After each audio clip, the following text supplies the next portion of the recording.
Traces des hommes. Fakar Korshan. Assalamu alaikum wa rahmatullahi wa barakatuh. Abu Uthman Amr ibn Bahr ibn Mahboun al-Kinani al-Basri, plus connu sous le sobriquet de Al-Jahiz à cause de ses yeux exorbités, naît à Basra en Irak en 775 de l'ère chrétienne. Il est le petit-fils d'un esclave abyssin et est issu d'un milieu très modeste. On sait très peu de choses de sa formation initiale. Ce qui est sûr, c'est qu'il apprend à lire très tôt et qu'il compensera son manque d'instruction par une curiosité insatiable qui le pousse à lire sans restriction. Ses capacités le font remarquer par des lettrés qui vont parachever sa formation.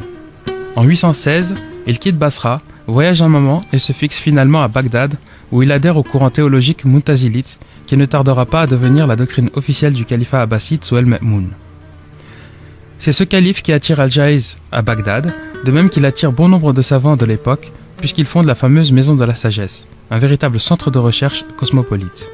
Prosateur de génie, lexicographe, philologue, théologien, zoologiste et poète, Al-Jahiz use d'un sens de l'observation pointu et d'un jugement critique acerbe qui n'est pas sans rappeler, à quelques siècles d'intervalle, Voltaire.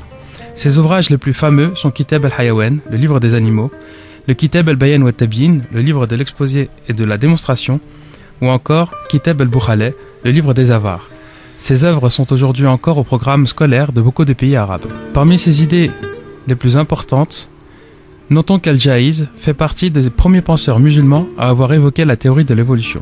Pendant longtemps, il vit des donations qu'il recevait des personnalités auxquelles il dédiait ses écrits et de la protection des califes mu'tazilites. Disgracié vers la fin de sa vie, il meurt à l'âge respectable de 96 ans.